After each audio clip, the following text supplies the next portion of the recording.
introduce myself earlier because this is my introduction, my spotlight. Christine Martin. I've been here. Thank you. And thank you all for coming too. This is an honor. I apologize for the barn. The builders left at 6 o'clock yesterday afternoon. So there's some things that still aren't working, but it's functional. So Christine Martin, just to make it clear, I'm not from Texas. I was born in Argentina, raised in Brazil of British parents. I've been in Texas for 20 years. I started with 5 acres in Hockley. That was my homesteading phase. And really it was when I lived in Argentina, we lived out in the country and I didn't want to move to suburbia. So I bought 5 acres and did the commute into downtown and did the corporate route. This is what I'm calling my third career. My first third of my career, I traded grains, soybean and corn and wheat, overseas and domestically. I traveled around and lived in overseas for quite a while.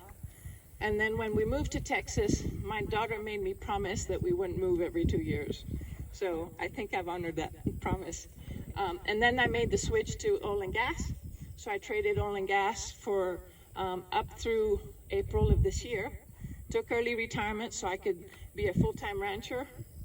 The progression of my ranching, my ranching experience started with the homesteading, and we got the chickens, we got the dairy cow, and then I got sick. And I realized that the food that I was eating was making me sick. As I was raised in Argentina and Brazil, we used to shop at a farmer's market. Big grocery stores were not available at that time. And so every week we would go to the market and get fresh fish, fresh beef, fresh vegetables. But when I came to the States, I found out about Kraft macaroni and cheese and Snickers bars and Squirt, the beverage Squirt, and all this stuff, and progressed and eventually realized that that food was making me sick. So it's part of what I'm doing here is because I healed myself of health issues by changing the way I eat. And Dr. Hill will speak more about that later. But so I am trying to raise meat that is as full with as much nutrition as I can.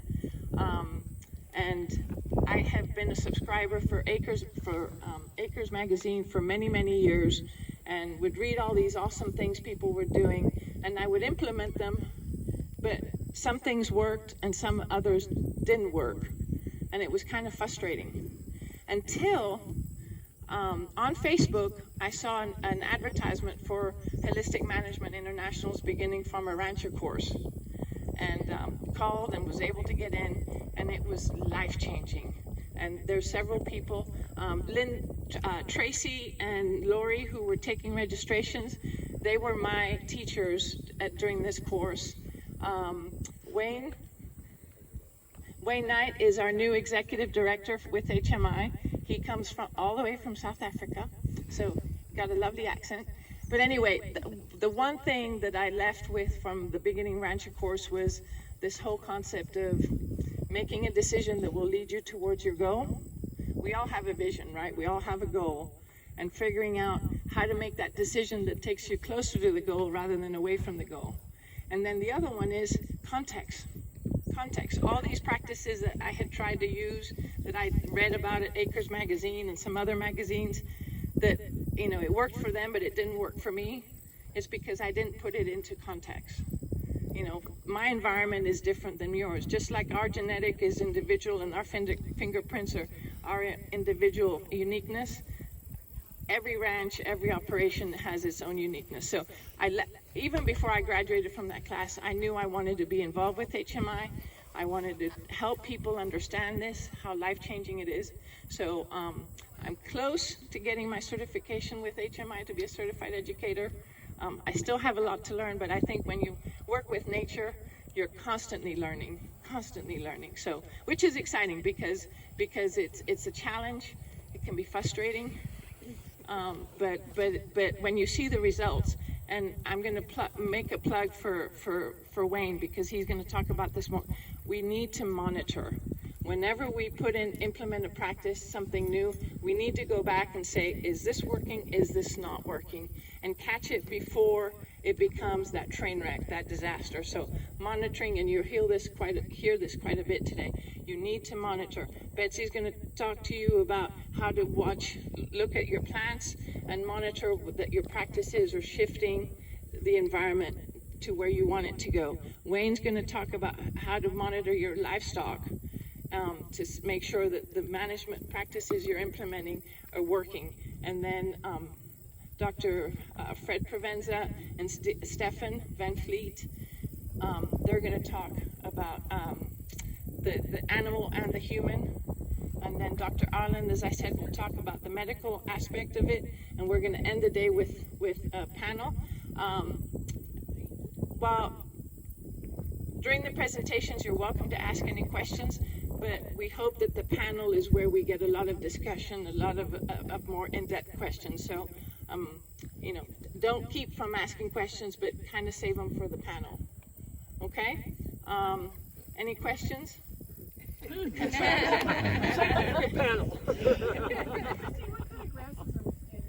I'll let, good transition, Rhonda. So I would like to bring up, I'll actually hand over the microphone to Betsy. And Betsy, I'm not going to introduce you because you can do a good job. Thank you. Thank you. Well, glad to see y'all today. I'm Betsy Ross. I have grass-fed beef. Betsy Ross's grass-fed beef that we started about 25 years ago. And everyone said you can't do that in Texas. But I had a sick grandchild. And I heard Sally Fallon talk and say that we were doing things wrong on the farm. And so we needed to make sure that we started farming differently. And I wanted that for a grandbaby. Those of you who have grandbabies know what to do. You'll crawl over anything to help that grandchild, by golly. And the land is the perfect place to do it because it all starts here. So then we started doing some different practices, and people started coming to the farm, and they would say, well, surely you're using chemicals. No. We had found Elaine Ingham and some other people, and we went to those schools for a couple of years and came back and knew all the answers. It was all about soil biology. But when you're out in the field, it's not just about soil biology. It's about a lot of other stuff too. And so what we do in our company, and Brian, why don't you come on up here? Brian Russ is part of our organization now, and is aren't you glad to be here? Yes. I'd rather be over there. And anyway, he's awesome guy, and he lives there at the farm too, and we're doing some new things, and he's bringing new input to it. But we've worked for him for years. He's a great grazer. I always say he's one of the top 5 grazers in the state of Texas. And one day he said, well, who's ahead of him? Still haven't told me. Well, I don't want to discourage anyone, sort of thing. So anyway, we have a good time.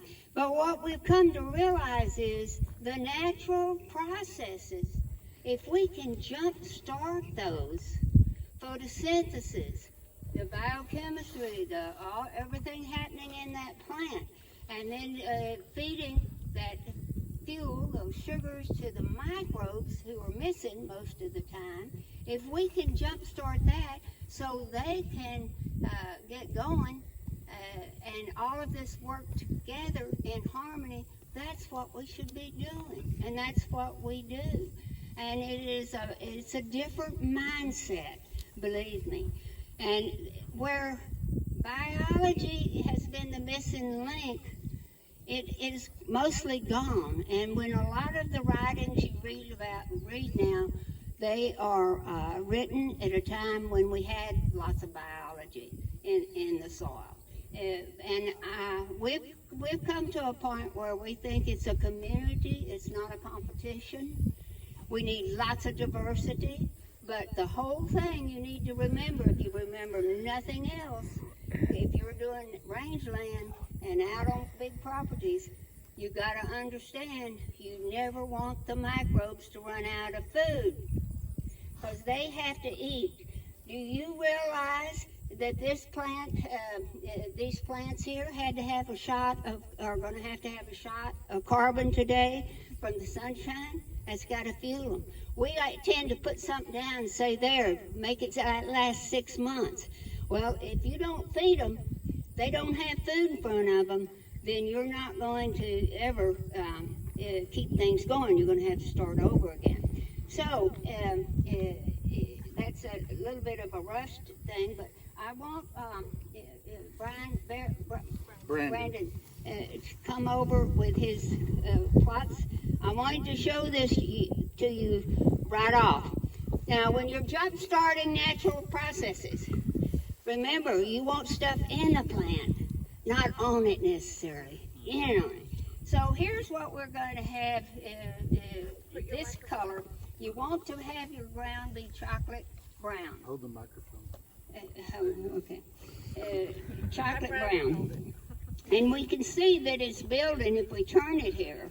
And all. And of course it has that doggy old Bahia grass which doesn't belong here. That's just a taker. And it doesn't give back anything. And you want to try to overcome those sorts of things. And this is from the other side of the road, and he'll show you the infiltration. Now he put the shovel right here. What did he create when he put the shovel right there? Huh? He created an anaerobic, compacted area, didn't he? So this is not what the soil really looks like. The other side here is what it really looks like. But you can tell it's kind of flaky, and it still has that Bahia in it. You can see a little fungi in there. But if this gets wet and you're walking through it, it's going to stick to your feet. That means your magnesium is too available. And so that creates compaction right there. And they call that the gumbo clay and all. But that's just because we've depleted the balance. We have upset the balance on all of this. So I wanted you to know what we're. Let's tear that root off. I want to show you about Bahia. It's has that boot on it, and it secretes a hormone that says, "Okay, you buccos, you're going to sleep, my territory." And so it's pretty good food for a little while, and then it turns brown, and it's very tough, and then it mats over, it's shallow rooted, just perfect when you've overgrazed your soils. So that's what we're trying to show you on a pastoral walk what you're doing. We're trying to move from up here down the biology. We're going to add the biology to all of this too, and it's going to slowly move down to a chocolate brown there in the soil. And you want to be able to, if you're a living organism, what kind of system would you call that? Could we call that a carbon-based system? Everything life needs carbon. Carbon, carbon, carbon. And so where do we get that carbon from? Dying organisms. We're going to start up here, and we're going to start down here. We can get what we tend to call carbon is what decomposes on top. But that's the ground when it plants the nest. But that's not going to last long. That's pretty temporary. And so that can disappear fast. That's what this is about up here, is that residue. And so if I'm a root trying to get down here, and I can't get past here, see, we just got some feeder roots going down deeper. But this plant doesn't give back anything. It's a dog. No, excuse me. It's okay, Beth. Okay. And so, and this one is too too much magnesium available, not enough calcium, soluble calcium, and so we got problems both ways. But it's a work in progress. And what we're going to do today, do y'all know your grasses? Have you ever put a shovel in the ground? So you know how to do that. And we're going to show you how to do that. And in the ground, we have all the plant, we have the biochemistry action, the sugar factory, that is feeding itself and feeding all of the microbes hovering at the roots. So if we coat our seeds with good mycorrhizae and good biology before we plant them, we can automatically track, they'll have food and resources here and can wake up when they're ready. Now, Mama Nature does not spend energy she can't fulfill. If the support system is not there, you're going to have trouble. You're going to be pushing a chain the whole time. So we get excited and we say, oh, we'll just, nuke it all and we'll get going. But really, every time you put a chemical out there, chemical, you are killing some microbes. So we're gonna, every living thing needs what? Air, water, food, shelter. You got that? Air, water, food, and shelter. If I'm a living organism, if I'm a microbe, and I'm down there at the roots of these tall grass prairies, and I starve to death down there, that's not too good. Or if I'm going to starve to death if I can't get the air, first of all. We've got to air the soil, aerate the soil. Well, how do you do that? Well, we could bring out those big machines and we can make a cup, teacups, a whole field of teacups that are sheared on every side, and we just created thousands of little compacted details for everything to work through. We don't want that to happen. Jump-starting natural processes to take care of the grass. We have a saying, if you want to grow grass, let the grass grow, for goodness sakes. And we do everything to do it. We think weeds are our friends, that they are a vital part. But if you get stuck in someplace where all you have is weeds or one kind of weed, believe me, they're contributing. They're the real fixers in here. Mama Nature says, well, Betsy, if you're not going to fix your land, I guess I'll have to send you giant ragweed. And then also send us Mexican hat. By golly, it was so much easier when you could go out there and squirt, kill this, kill this. But what are we missing in our society? What are we missing in our food? What are we missing in this land here? Who makes all of the vitamins? Where do you get your vitamins from? Get them from the store, don't you?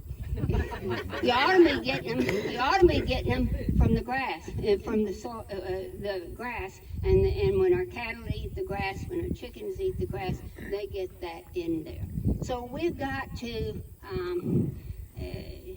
make sure that we're on track at all times here with lots of diversity. Now, looking down at yourself, you have some smut grass. What did you call that? Your tall? Long spike trident. Long spike trident. I don't see that much over here. And so you want diversity. But what we have here, we also have goatweed. Don't fall down there. No. And that is, that plagues y'all up here. A lot of problems. And that's kind of a poor health situation. So you're going to try to make all these natural processes more vibrant and work in harmony. When you work in harmony, you want to sit down and go and just lie down and be relaxed. And it is a subtle energy that you have. And if you watch your pastures, you see when she lets them in here after they've been here a while, they will understand that they are going to have their favorite spot in there. And a cow, when she's, she spends a third of her time eating, a third of her time chewing her cud, and then a third of the time sleeping. And so they had graduate students follow those around.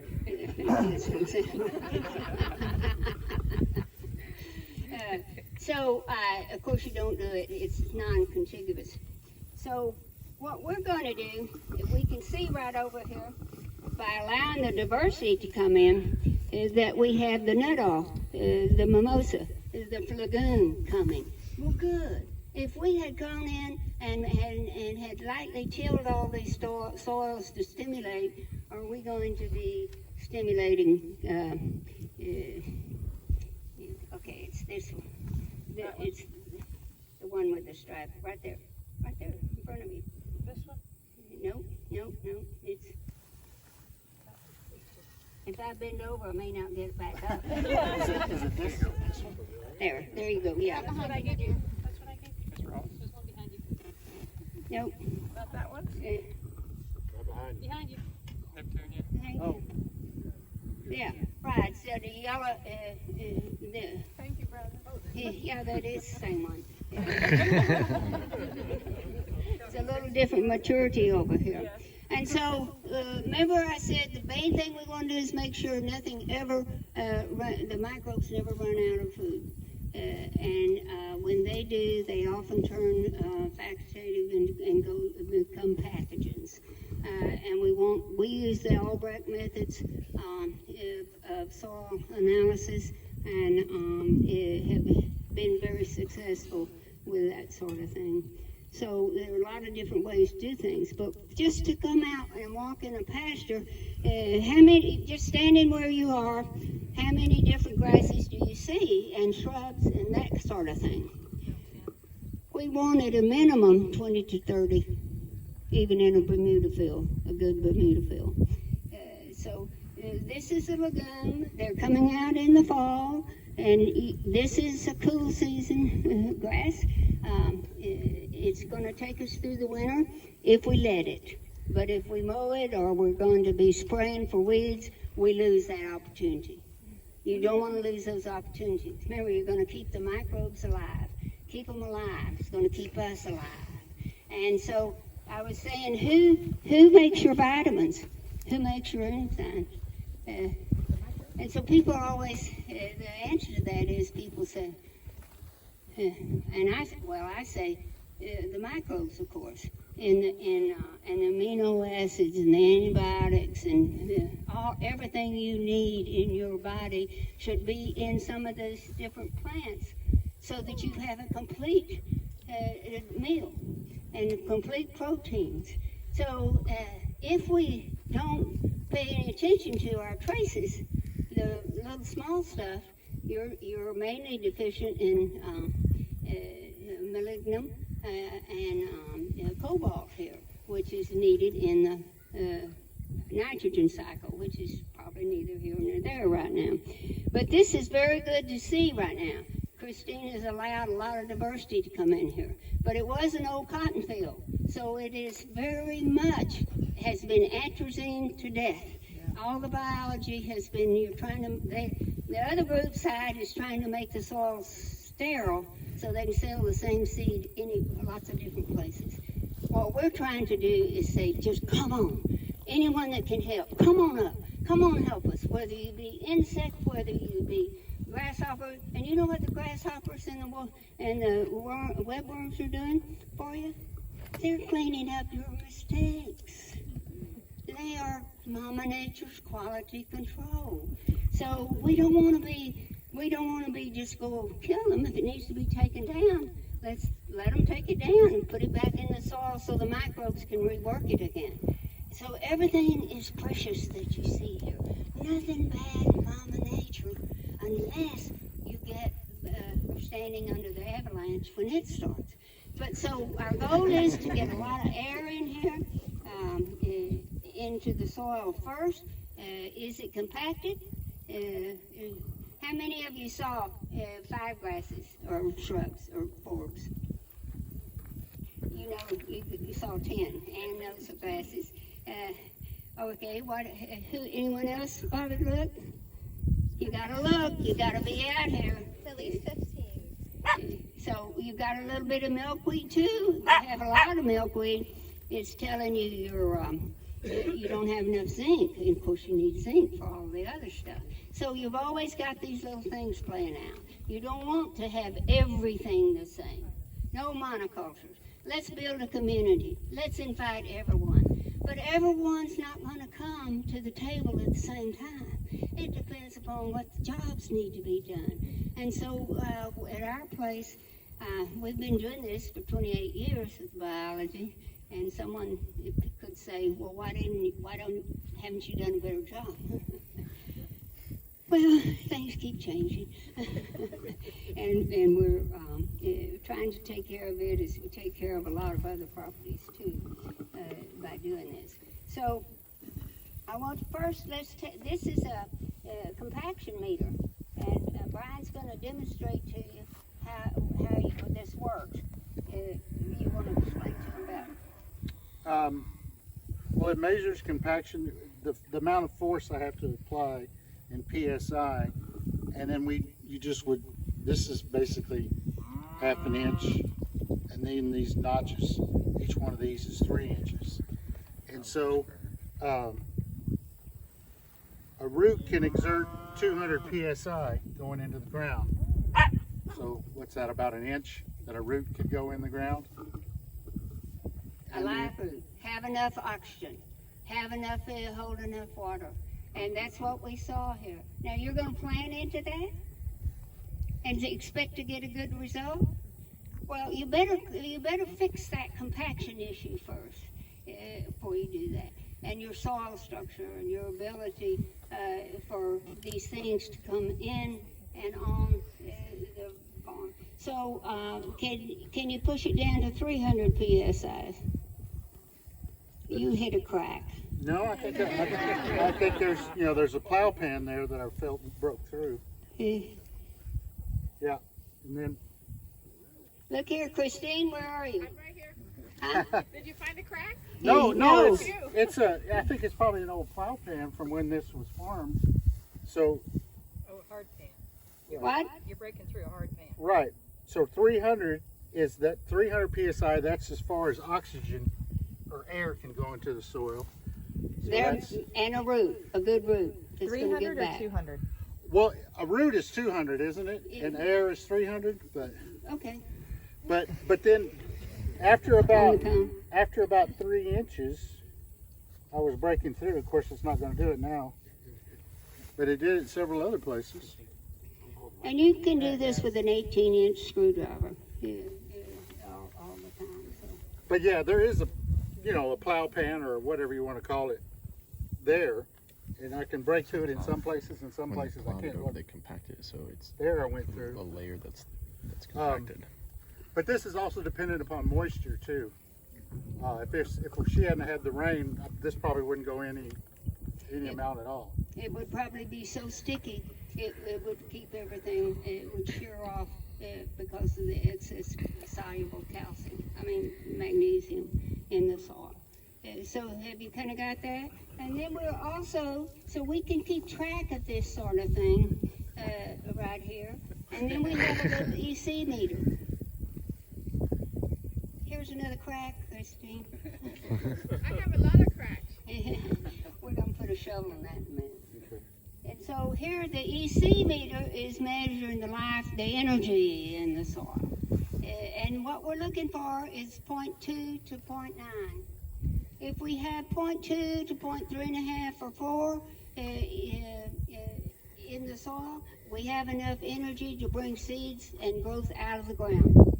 And then if we've used all of our energy up, or you put the wrong kind of amendment on it, then you're just going to get a lot of other stuff coming in, and you kind of hit a plateau. But if you have 4 to say 7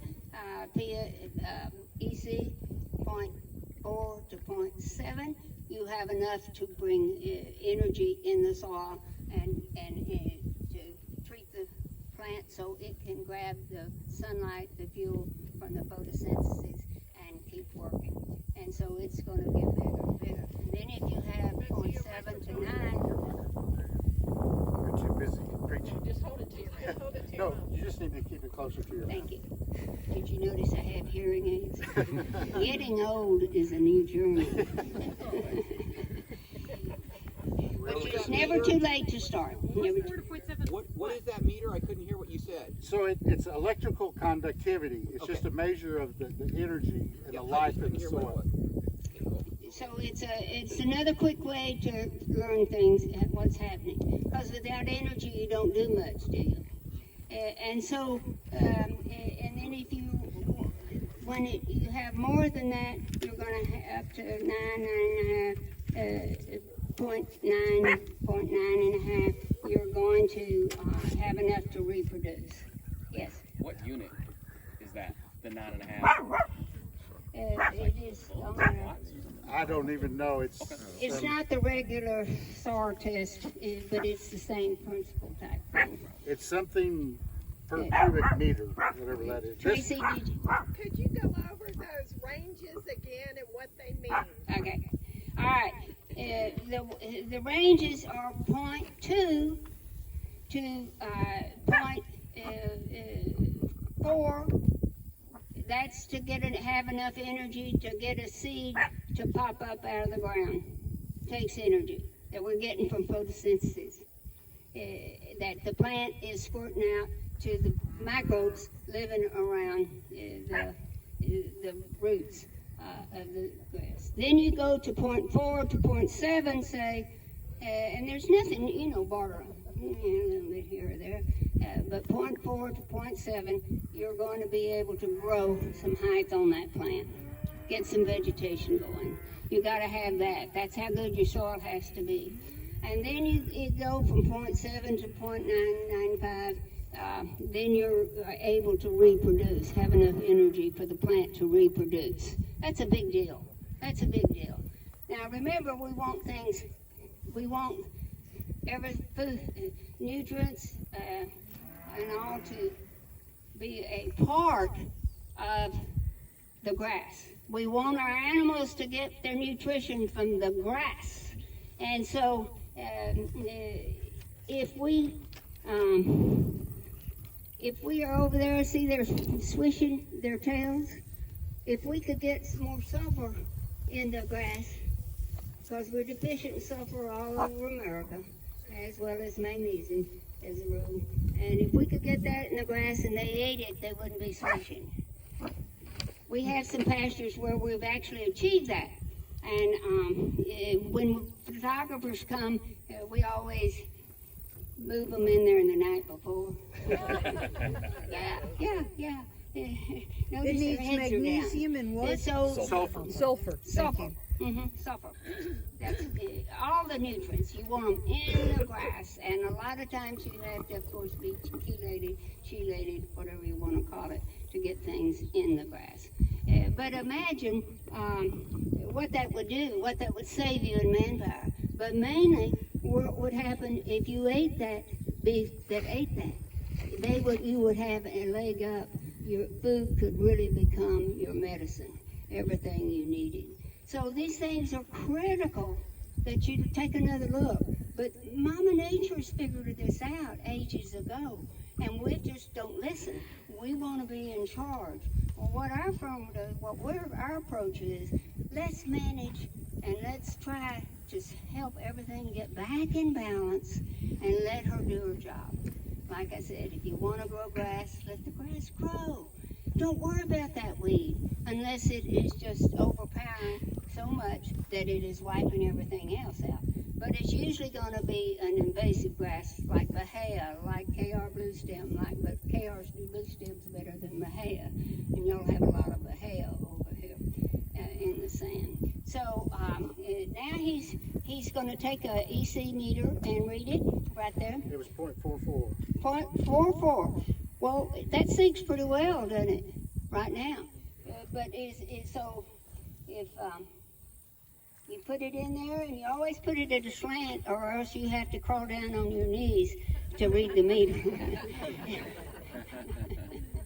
And you don't want to do that all the time. We're going to conserve energy. Just as we want the plant to come ready for the microbes to eat, the sugar that's taken from there and all the nutrients, we want them microbe ready. We don't want them spending energy having to go out and harvest the food and having to process the food and having to cook it. My God, do you realize that at Thanksgiving when you have that big feast or anytime you're at a table, you with your your gut microbes, Microbiome. thank you. Anytime that you have a big wonderful meal, you want to know how nutritious it is? If it makes you say, that was so good, loved it, but I'm going to take a nap now. What have you made the microbes do in your body? You made them go in and harvest, you made them redo, you made them rework before they ever again. So they end up, you spend all your energy doing that. It draws out of your body and you've got to go take a nap. Everything's connected. Everything's connected. We can't just do the biology. We can't just do the chemistry. We can't just do the photosynthesis. You've got to make everything work together. And when you find that spot, it's called a sweet spot. And we call it when you want to linger, where your grandkids like to play, where the animals like to go, where everything is happening kind of in a relaxed mode. That's a sweet spot. You've got things working together. And then it kind of begins to take care of itself and it feeds all these cycles itself. And there are pieces of all of this. But, you know, that sort of. So each one of these grasses, you know, each one of these grasses will probably support 30 or 40 species of microbes. Different ones, species. And so, if we have a monoculture, what are we limited for? Because there are all kinds of microbes in the soil that can build with the right nutrition, just like we can build kids with brighter minds, with brighter bodies, if they have the right nutrition. And we can control that as land managers, or we can make the best impact by managing these first and second trophic levels that have been neglected. No one relies upon photosynthesis. It takes manganese to break the water that comes up from the soil into the plant, the biochemistry, breaking that down so we can change from a gas to a liquid. If you don't have manganese, you're not very efficient about that sun. You don't care how much of these grasses you got out here. So what do? What's our number one weed killer? What does it do? It ties up manganese. That'll fix you. And it's fixed all over America. And now you probably are. You didn't learn this in a class. No. But that is the problem. Is the one hand, we're treating things just for that problem, a symptom. We want to fix the cause. That's a big HMI thing. And if you're not learning how to graze when you get this thing going, and the HMI people are the masters at that.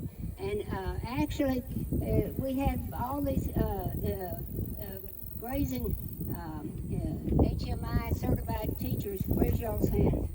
Tracy is down there.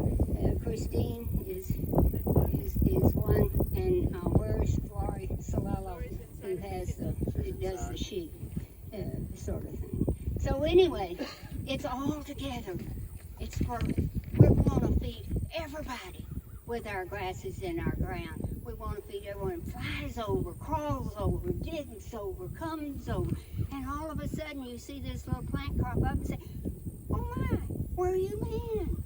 Well, Betsy, I couldn't come because you didn't have the support for me to survive. And my master said, "Don't do it. You're not coming up." But now you got it. And so you need to walk these pastures and learn to identify what's here. And you're going to have to learn how to not use chemicals to get rid of bahia. It's a nutritional game. Everything is about nutrition and fueling all of these things. Is that making sense? So, do you know your grasses? And then, of course, we haven't mentioned mycorrhizae fungi. But most of the grasses that the people train their cows to eat, the forbs that they train to eat weeds, those are mostly good mycorrhizae the companions. So everything starts working. We used to have 90% of our prairies or rangelands had all of the mycorrhizae in. They don't anymore. It's amazing. There's just not there. You have to put that microbial bridge back in play, and you have to manage it and let it go. We're just helping. We're not controlling. We are thankful that we have these things already figured out for us if we pay attention. But it's much easier to study just my finger. If I cut it off, I can study my finger. Now, what does that have with the rest of my body? What did that just tell? Maybe if you're a surgeon working on the finger. But you've got to think the whole. You've got to think in the whole on everything. And so we want to identify some grasses, some more grasses. And then there are all kind of issues along the way where you can get hung up on, sure, but you're getting hung up on stuff anyway, aren't you? You have bears.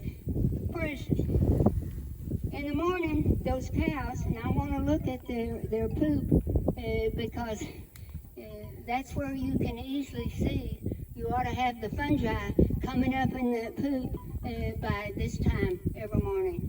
And the sun's coming out, it's going to collapse, and you have that little gray look on it all. So that was the fungi coming up and taking down the goodies out of that poop if it was worth a poop. But you'll have cattle that will go spend the night in a weak spot, where there's not enough diversity. And that's where she wakes up, she defecates, and then she goes on her way. Everyone is working to heal the soil, to rebalance. We don't have to reinvent a lot of stuff. We just have to understand what's already there. I know this much about that. There is so much for us to learn, and you can't learn it without being together about it. And you can't, if you want to do chemicals, go do chemicals. We're not talking about that. We're talking about feeding these grandchildren. We're talking about feeding that animal. You know what my responsibility is to my animals that I raise, and then I see it, put them on that truck to go to the harvester? That's hard, because they are not dumb old animals, and Wayne will talk about this more. We're all in this together. And I say, my job, they serve us, I serve them. No one's more important than everybody, everything, all of us together. You have to respect what's going on. You have to learn how to graze. And anyway, there's a lot more to all that than that. But we want to dig right here where he's had that success, and we want to see what grades the soil is. And then we're going to walk around. And Brandon, if you walk with me and help me identify your East Texas grasses, that's goatweed, by the way. You know that one. And when you do a soil sample for biology, you want to be sure and not take out the roots. Chemistry test, you can take out the roots. But, okay. Look up Christine. Where's Christine? Coming. What do you think? We have more, we're moving in this area that we could get oxygen to go down more, which will support more of the good biology that will support, in turn, feed that all the enzymes, create all of the hormones, everything, amino acids, all those things we need for the animals to eat. See, we're turning more right here. It's blending. This is the chocolate, milk chocolate. Milk chocolate's what you're going for. This is my management right here. No, something is happening here. And you want a lot of stuff clinging to the root hairs. There are a lot of things we don't have time for. Diversity is keeping the microbes alive is your number one thing. And then giving everybody air to breathe, no matter how far down that root goes, because that root's not going to do well unless it goes down. So, and you have a lot of, anyway, you're making improvements. So take your sharpshooter. I was doing a seminar years ago, and I told them to bring their sharpshooter. And they said, why does she want us to bring our guns? Well, I meant this kind of sharpshooter. Just play in the ground. Look at it. Feel it down here. You know, it's still clumpy, but it is holding moisture a longer time. And there we have a root from a Bermuda coming up in there. Nothing wrong with Bermuda. It's part of the deal. What is the date that you're up here that things freeze? Your first hard freeze? November the 1st to 15th. So that's when you need to have put out in some pastures reserve and have let it grow so you get these winter grasses coming in, the winter forbs and all. It's a together thing. It's not a competition. We got to feed the bees. The bees, they are the pollinators. What is the goldenrod doing now? Fantastic pollinator right now. It's not an allergen. And then your the asters are coming on right now. Fantastic pollinators. We've got to have everybody. We've got to put food on the table, not just for that cow. If a cow doesn't eat it, I don't want it. Well, I just want the big four. That's all I want. Well, it doesn't work that way if you're going after a natural system. You got to gut up and take some things and watch. If you get stuck, then you know you need to reassess and move on to the next level. So, does that make sense now? Can you run home and start doing this? Something to think about, though.